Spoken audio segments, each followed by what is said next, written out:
Hello friends, welcome back to this JC Ecosystema channel. We are going to talk about a battery charger that also serves as a starter. The battery charger will have 70 amps and 12 V for a 12 volts car battery. It can also be used to charge any battery. This video is going to be a bit long, but I will explain it in great detail and you will be interested. For those who want to learn, check out the name, because it is nice. It is nice for you to learn. The first thing you have to start with is a transformer where the primary is 220 and the secondary is 12 V. When I say primary to 220, many say that it should not be that primary, but rather they call the primary the one with the lowest voltage. But that is not the case, because when you calculate the transformer, the first thing you calculate is not the secondary, which I say, the first thing you calculate is the 220 power input. The rest is done with that calculation. Okay, that's so that no one tells me that the primary is the other one, whatever. For me, the primary is the one that is calculated first, the one with the 220 input. Well, the transformer has to be like this one. Now we're going to start showing things directly. This is a huge transformer. Why? Because I need it to have 12 volts and 70 amps. Actually, the 70 amps are going to come out of the diameter of this wire that you're seeing here. The secondary is made of very thick wire so that it can output the 70 amps, and the primary is, with 5 amps. That's enough, because if we multiply 5 amps 220, it will give us 1100 W, and the output that we're going to have here has to be the same, and we're going to have 70*12, which is 800 W. That means that we still have some margin. The important thing is that this secondary wire is thick to be able to get the amps that we need. Why so many amps? Because later they will use it as a starter. That is to say, when a car's battery is discharged, you connect the charger, this one we are making, wait about 10 minutes, 5 minutes. Then you start it and it will have the 70 amps more peak that this generator will have, plus the little bit that charges the battery. It starts instantly. So, it is used as a starter and as a battery charger. In this case I'm going to assemble it in front of you, that is why it will be long, but you will learn what the difference is that can be made with a charger. If you change the smaller transformer with less power, you will still make a charger. Instead of 70 amps, 10 amps, 5 amps, you can make a source. All that can be done with the same system that I am going to explain to you now. Okay, let's go to the board. The topic is the following. Here we have a 12 volt 70 amp starter charger. The input is 220 V. It has a fuse and a switch. Here I'm going to show you the switch in this little box. The switch and the fuse that are placed in the primary of the transformer, which is the same. When there is a lot of consumption in the secondary due to any short circuit, the fuse in the primary will blow, which is exactly the same as putting it in the secondary. Well, 220 volts and it has 5 amps, a fuse and a switch that you already saw where it is. The output is 12 volts and then since this output is alternating because the input is alternating, the output is alternating, but to charge the battery or make a starter it is necessary to rectify it. How is it rectified? With 4 diodes. But instead of putting 4 diodes, there is a circuit that is this one that I'm going to show you now. It's a little integrated circuit here. If you see it, it has 4 legs. And if you look at it this way, you will get a positive sign.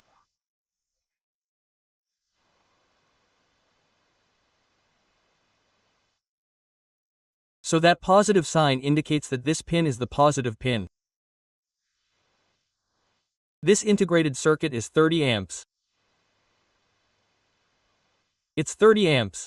I'll show you in all the positions. Note that one of the legs is in a different position. That leg, which is positioned differently from the other 3, is the positive one. The negative one is on the inverse diagonal. Here we're going to go to the drawing. This is the positive connector and the inverse one, the one on the opposite diagonal, not inverse, on the opposite diagonal is the negative. And the other two ends that are left are alternating current. That means that if we put the 220 alternating current on these two ends, I'm going to have positive direct current here, which is this one, and negative here, which is this one. Let's go back. The positive one is the one that has a different shape than the other leg positions. The negative one is on the opposite diagonal. And these other two are to inject the alternating current, which is where the transformer is connected. Here it is in the circuit. The transformer enters both alternating current ends and automatically exits positive on one end and negative on the other. This is done in symbol with individual diodes, but this integrated circuit, which is the one I showed you, can be 30 amps and already incorporate that connection that you saw. In this case, it is 30 amps, no more. What am I going to do? I need 70. It is actually very expensive and it is not that easy to get a 70 amp device, a 70 amp integrated circuit. So, what did I do? I put 3 in parallel, completely in parallel. To put it in parallel, I also have a drawing here. I will show you everything, but the theoretical part is very important. Here, all the positives are together and all the negatives together. So I will have a positive and a negative and then the alternating currents together as well. Ultimately, all the same legs are in parallel, all the positives together, all the negatives together. One end of the alternating current joins the other ends and the other end joins the other ends. So, what do we achieve? 30 amps plus 30 amps plus 30 amps. I'm going to have a 90 amp rectifier. I already told you, this works for any source, but what happens if this doesn't have enough capacity to take out the 70 amps? They're going to burn out. So, I've put 3 30 amp, 90 amp ICs to have a margin of 20 amps more than the 70 that I want to do.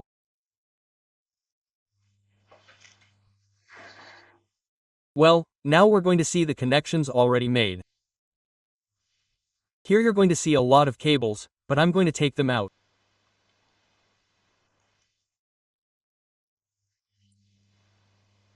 I'm going to take them out so you can see them better and I'm going to show them to you near the camera.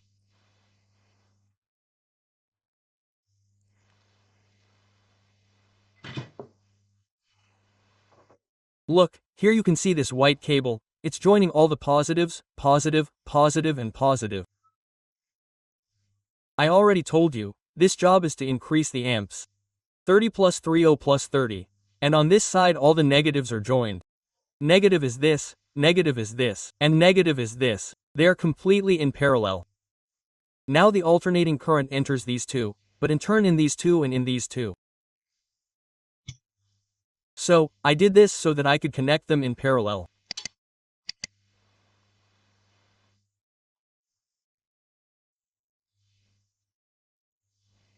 This is a single output for the alternating current, but connected to each of the pins of the set, each of the pins of the set of rectifiers.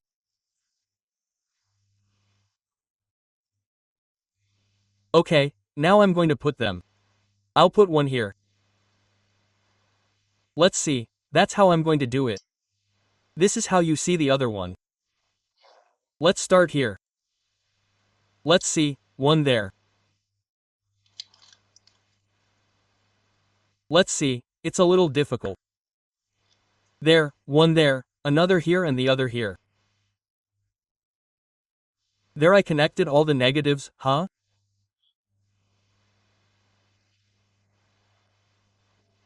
It's a little loose.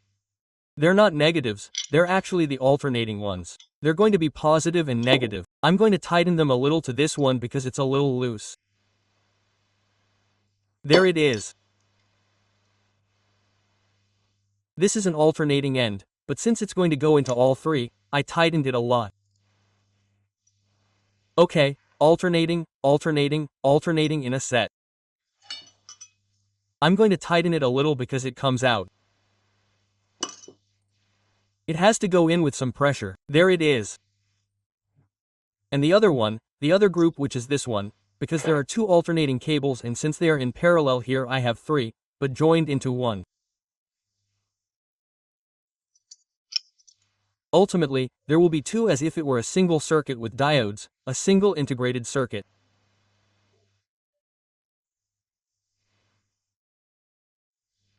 One, the other in parallel here and the other here.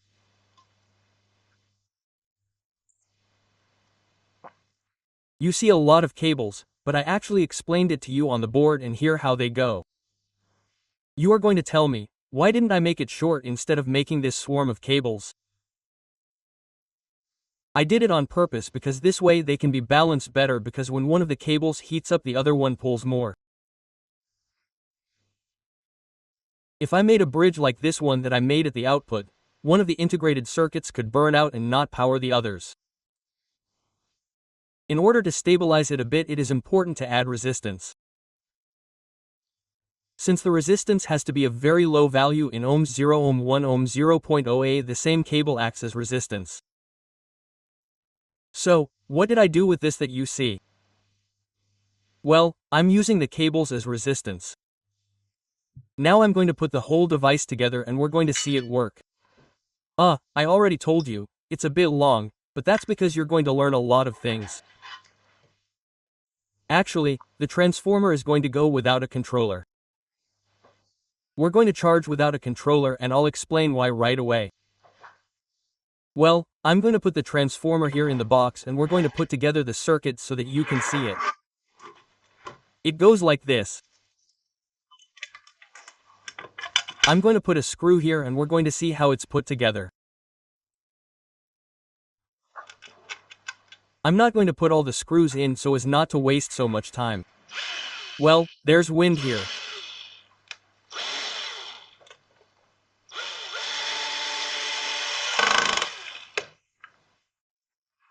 Well, I put a screw there.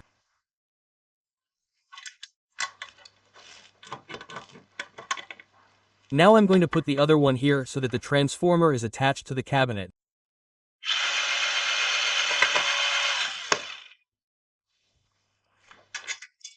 I'm putting this one, I'm putting a screw, a nut.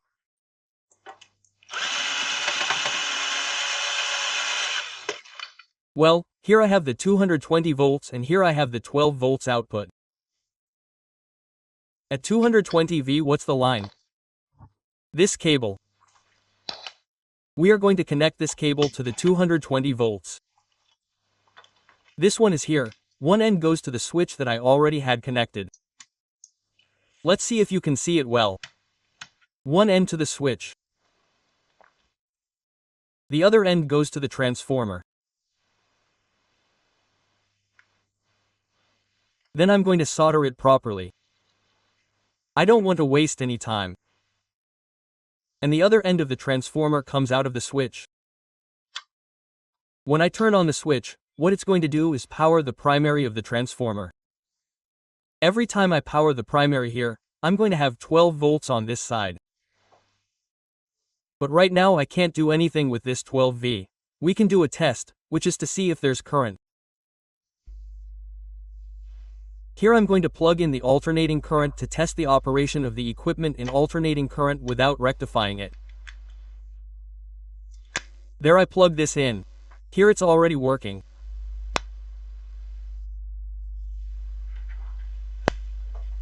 At this moment there should be current in the low voltage ends.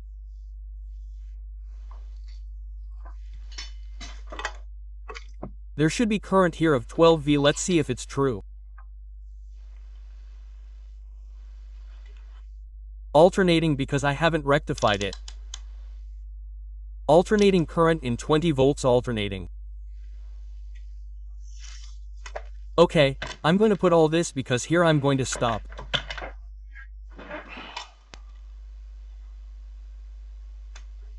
There it is, alternating current 12.8, alternating current 12.8. If I make a short circuit here, you can't imagine the power this transformer has. I'm going to do it with a wire so you can see the spark it's going to produce.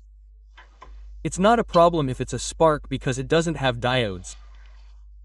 If the diodes burn out, it is a problem, But this is a pretty thick wire that I have. I'm going to strip it a little bit and I'm going to make a spark. The transformer is working there. This wire is very powerful. It gives out more than 70 amps, but it can give out continuously. Look, I'm going to jumper here. It's like jumping a battery. It's going to be quite a lot, you see? Oh, look, there's no more current. What happened that there's no more? The fuse blew out. I put in a fuse with the full intention of controlling that problem. I'm going to change it.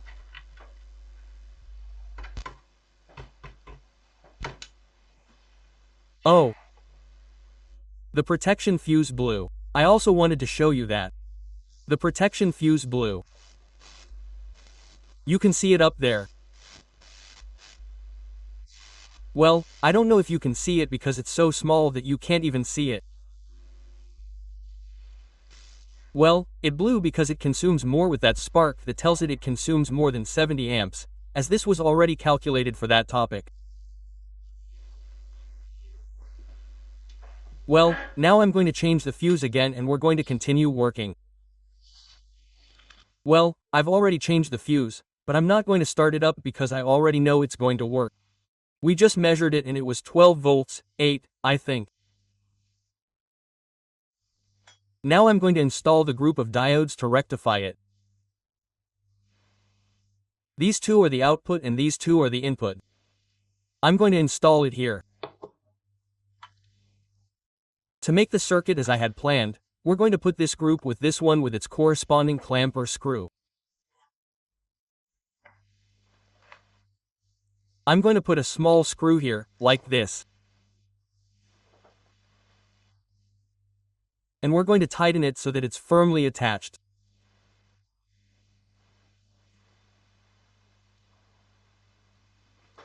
The screw is very small and my fingers are kind of bulky. There it is. Okay, now I'm going to tighten it.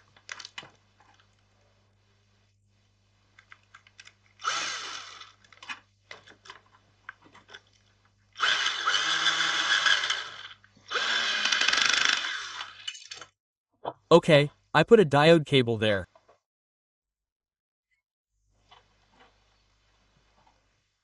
Now comes the other one here with the full intention of rectifying this. The current comes out rectified and continues through the transformer output end.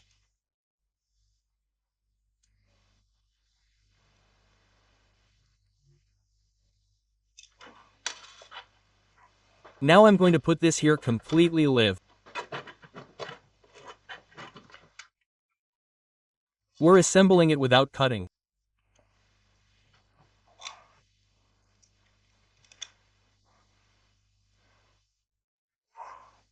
This takes time, but whoever wants to see how I did it has to keep watching. It's hard on my fingers. This is very problematic. Okay, now I'm going to tighten it. I've already connected it. I've already connected the alternating current. Now I'm going to connect the two outputs, positive and negative. The white one is positive. I've put a Pertinac here so that it's isolated from the chassis. I'm putting it here.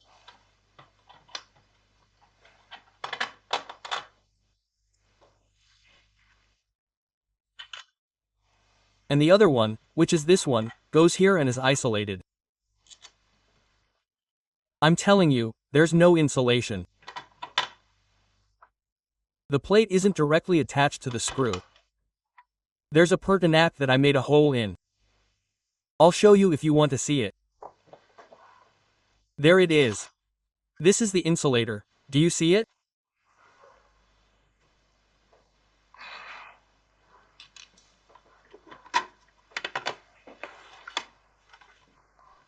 I'm turning it over so you can see it from this side.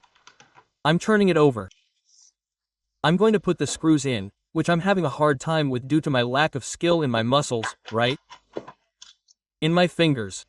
Okay, now I'll show it from this side. I'm putting the terminals here. I'm putting an insulator on it, I'm putting a washer on it, and I'm putting a nut on it.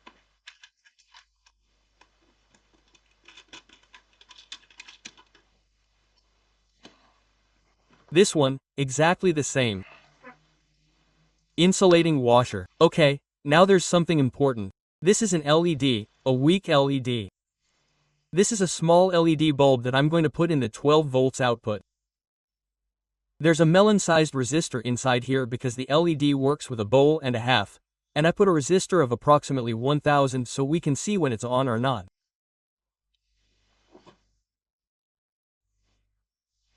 And now I'm going to put it here, there, and I'm going to connect it to the 12 volts output.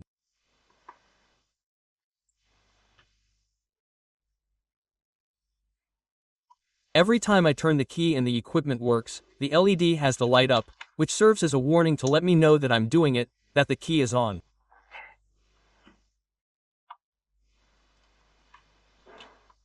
I'm going to tighten it with the same screw that tightens the cable output. Then I'll show you the other side. There it is.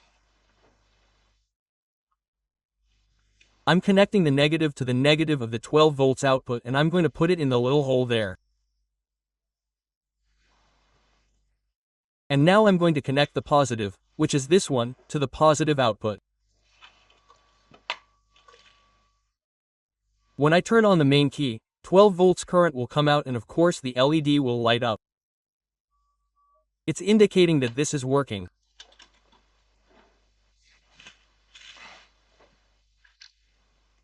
Well, there I have the LED installed, the LED and the diodes. I'll show you how it looks on this side. Here you see a bunch of cables, but it's actually as I explained. This is the 12 volts output that goes to the alternating current part of the diodes, and the output of the diodes is between the white cable and the black cable. In turn, the LED is connected, a positive here and a negative here. When I turn on the main switch, everything will start working. I'm going to tighten this system again and there it is, working and finished.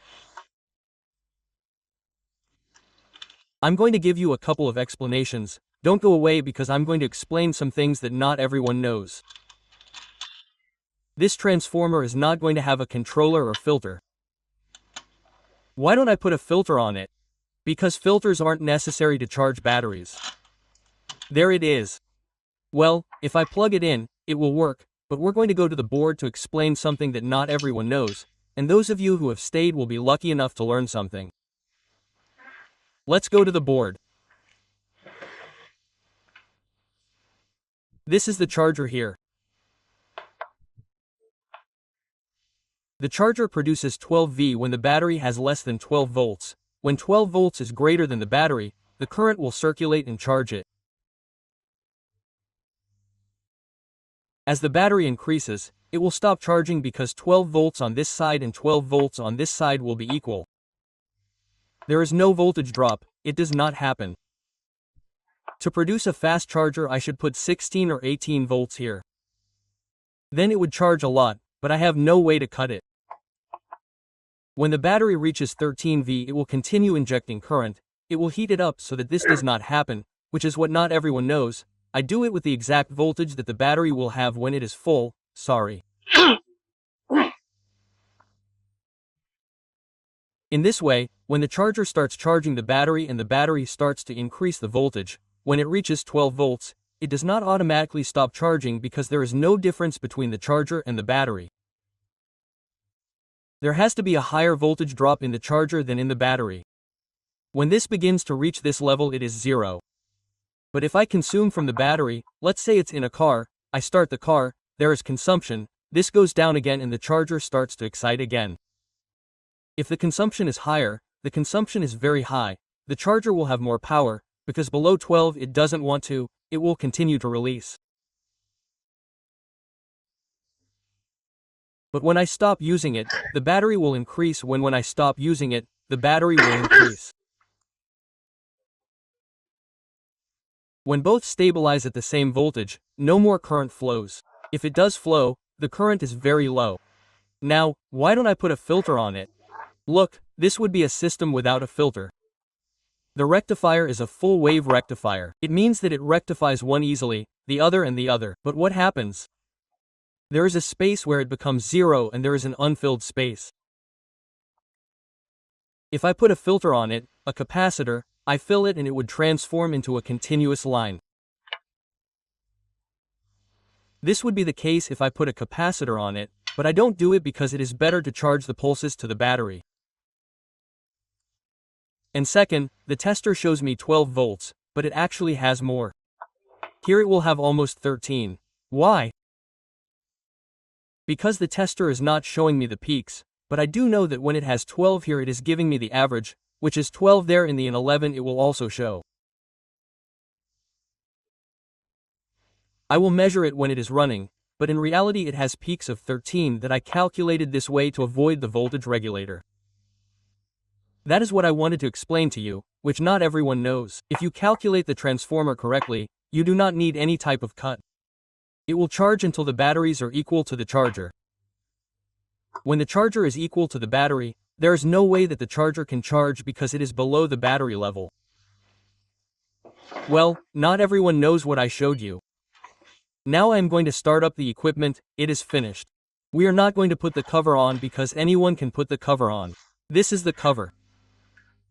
Oh, anyone can install it. We're not going to install it so we can see the inside. Most of us like to see the inside.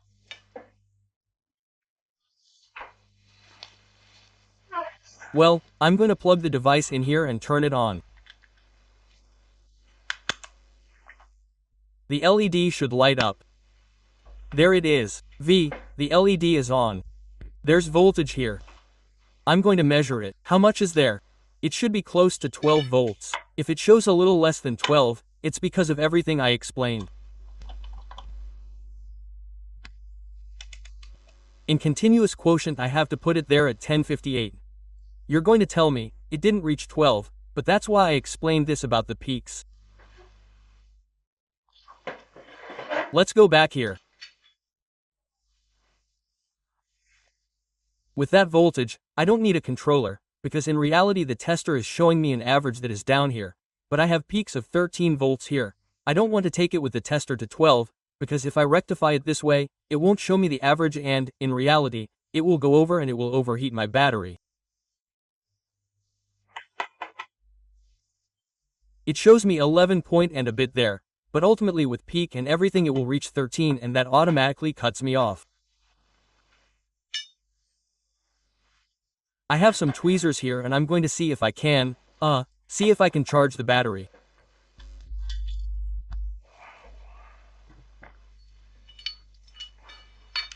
Let's see how much this battery has. This battery has 1225. It's not very charged, but it's the stable value that it should have.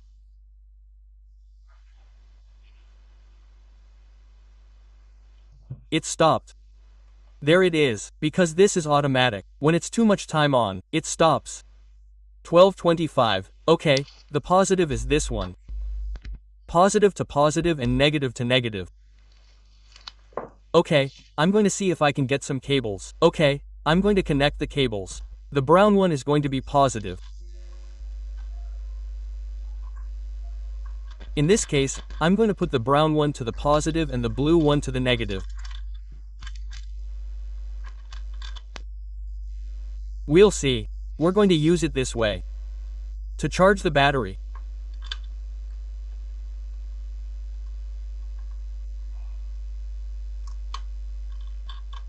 As I said, you can make a smaller transformer. It doesn't have to be a brazier. This is because it's a starter. Well, I didn't tighten it enough and it came loose. Now I'm going to tighten it really hard so it doesn't come loose. There it is. And I'm going to tighten the one on this side too. In this case, I have the negative one is the blue one and the positive one is the blue one. Okay, there it is working. Let's see if it charges the battery, and at this moment I'm going to turn it on. There it turned on. And there should be some current here. There it is. Versus look, the battery had 12 volts and the charger showed 11. No current should flow, but it is flowing because it has peaks higher than 12V. It is already self-regulating. It will charge less and less. If I leave it like this, I will never burn the battery. If I leave it like this, I will never burn it. Why? Because the battery will continue to increase its voltage until it reaches a point where it will not charge anymore because they will equalize.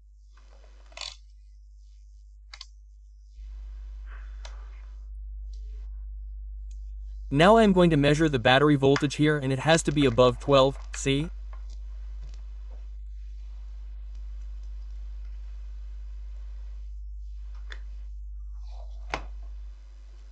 That is the voltage that the battery is raising. 14.3. 14.3. Now, if I want to see how many amps it charges, I have to put this on the ammeter at 20 amps and I have to put it in series here.